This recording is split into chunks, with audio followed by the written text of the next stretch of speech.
दोस्तों ब्राज़ील में एक बार हेलीकॉप्टर के क्रैशेस काफ़ी ज़्यादा बढ़ गए, तो वहाँ की गवर्नमेंट ने सोचा कि इन्हें कैसे कम किया जाए। तो काफ़ी यूनिक सोल्यूशन उन्होंने निकाला। जो भी इंजीनियर्स उन हेलीकॉप्टर्स को मेंटेन कर रहे थे या जो मैन्युफैक्चरिंग में इन्वॉल्व थे, उनको उन्होंने बोला कि आपको महीने में 3 दिन इनमें बैठ के राइड करना है। ऑटोमेटिकली जो उनके क्रैशेस थे वो काफ़ी कम हो गए और हेलीकॉप्टर राइड्स काफ़ी सेफ हो गई। इस प्रोसेस को बोला जाता है having skin in the game. अब मैं इसके बारे में क्यों बात कर रहा हूँ, क्योंकि आज मैं आपको बताऊंगा हेल्थ इंश्योरेंस में को पेमेंट के बारे में। नमस्कार दोस्तों, मेरा नाम है हरविंदर सिंह और आपका स्वागत है डीएससी सॉल्यूशंस के यूट्यूब चैनल पर, जहां आपको मिलेगी इंश्योरेंस से रिलेटेड हर वो जानकारी जो है बेहद खास विद नो बकवास। आज की वीडियो में आपको बताऊंगा को पेमेंट क्या होती है, इसे इंश्योरेंस कंपनीज क्यों लगाती हैं और ये किस किस पॉलिसी में लागू होती है और इसे कैसे कैलकुलेट किया जाता है। चलिए वीडियो को शुरू करते हैं। दोस्तों अब बात करते हैं क्या है कोपेमेंट। कोपेमेंट का मतलब ये है कि जो भी आपका ट्रीटमेंट का क्लेम अमाउंट आता है और जो अप्रूव होता है उसमें से कुछ पोर्शन आपको पे करना पड़ेगा। ये कितना होगा, ये परसेंटेज आपकी पॉलिसी में मेंशन होगी, चाहे वो 10% हो, 20% हो या 30% हो। और ये होगा सारा एडमिसिबल क्लेम अमाउंट का, यानी कुछ खर्चे ऐसे भी हैं जो इंश्योरेंस कंपनी इंक्लूड नहीं करती है क्लेम में, वो तो आपको अपनी जेब से पे करने ही करने हैं। प्लस में जो अप्रूव्ड अमाउंट है उसमें से भी कुछ परसेंट आपको अपनी जेब से पे करना पड़ेगा। आइए इसको एक एग्जाम्पल के थ्रू समझते हैं। आकाश की हेल्थ इंश्योरेंस पॉलिसी में को पेमेंट है 20% की और उसने एक डिजीज की ट्रीटमेंट करवाई जिसमें उसका टोटल एक्सपेंस आया 1 लाख रुपए। उसमें से 10,000 रुपए जो थे वो नॉन एडमिसिबल एक्सपेंसेस थे, यानी कि उसे इंश्योरेंस कंपनी इन चीज़ों का क्लेम नहीं देगी। बचे 90,000 रुपए का जो क्लेम है वो अप्रूव कर दिया इंश्योरेंस कंपनी ने। क्योंकि आकाश की पॉलिसी में को पेमेंट है 20% की, तो 90,000 रुपए का 20% यानी कि 18,000 रुपए तो आकाश को वो पे करने हैं और 10,000 रुपए जो नॉन एडमिसिबल अमाउंट है वो पे करना है।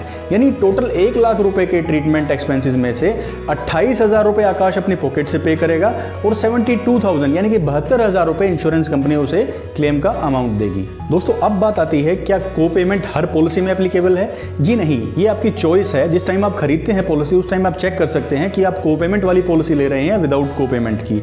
अब सवाल ये आता है कि आप को पेमेंट के साथ वाली पॉलिसी क्यों लेंगे, क्योंकि उसमें प्रीमियम काफ़ी कम होते हैं। और दोस्तों एक और पॉइंट आपको याद रखना है कि जब आपकी एज 60+ हो जाती है तो हर कंपनी को पेमेंट लगाएगी ही लगाएगी, चाहे वो 20% हो, 30 हो या 50% तक भी इंश्योरेंस कंपनीज लगाती हैं। लेकिन वो डिपेंड करता है कि आपका प्रीमियम कितना कम या ज़्यादा है। वहाँ पे आपके पास ऑप्शन होता ही नहीं है कि आप विदाउट को पेमेंट पॉलिसी लें। अब दोस्तों बात आती है कि इंश्योरेंस कंपनीज को पेमेंट को क्यों लगाती हैं। देखिए इसके लिए जो मैंने वीडियो के शुरू में आपको एक स्टोरी सुनाई थी हेलीकॉप्टर क्रैश वाली, स्किन इन द गेम, यानी कि उन्होंने डायरेक्टली लिंक कर दिया आपके हॉस्पिटल के एक्सपेंसेस को और आपकी पॉकेट को। यानी जो भी 1-1 रुपये आप स्पेंड करेंगे उसमें से कुछ शेयर आपको देना पड़ेगा। तो आप काफ़ी उसको रैशनलाइज करेंगे और उसमें कोई भी ऐसा खर्चा नहीं करेंगे जो कि वेस्टेज ऑफ मनी है। एक एग्जाम्पल से इसको समझते हैं। आकाश ने जैसा कि आप जानते हैं अपना ट्रीटमेंट करवाया और केस 1 में उनकी पॉलिसी में कोई को पेमेंट नहीं है, तो वो डायरेक्टली जाएंगे शहर के सबसे महंगे हॉस्पिटल में, वहाँ पे जाके बोलेंगे कि मुझे जो उनका सबसे महंगा रूम है जिसका किराया 1 दिन का 20,000 रुपये है वो रूम चाहिए, चाहे उनकी ट्रीटमेंट छोटी सी ही हो। तो वो ऐसे स्पेंड करेंगे जो कि रियलिस्टिक नहीं है, इलाज में ज़्यादा मायने नहीं रखते हैं। लेकिन केस 2 में जहाँ उनकी पॉलिसी में को पेमेंट है वहाँ वो हर चीज़ को कंपेयर करेंगे और जो रियलिस्टिक खर्चा है, जो ज़रूरी खर्चा है उनके इलाज के लिए सिर्फ वही करेंगे। क्योंकि यहाँ जो 1-1 रुपया वो खर्च कर रहे हैं उसमें से हर एक एक्सपेंस में कोई ना कोई पोर्शन उनको पे करना पड़ेगा अपनी पॉकेट से। तो खर्चे काफ़ी रैशनलाइज हो जाते हैं, जितने ज़रूरी हैं ट्रीटमेंट के लिए वही खर्चे होते हैं को पेमेंट वाली पॉलिसी में।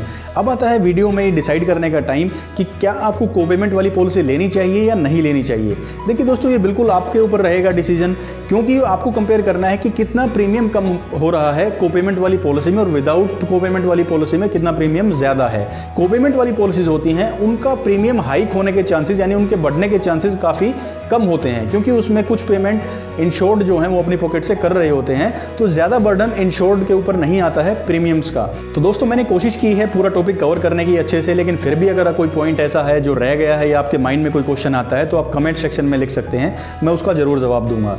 तो दोस्तों वीडियो को शेयर कीजिए, चैनल को सब्सक्राइब कीजिए और वीडियो का लाइक तो बनता ही है। तो मिलते हैं नेक्स्ट वीडियो में। Till then take care, stay healthy and stay fit. Thank you.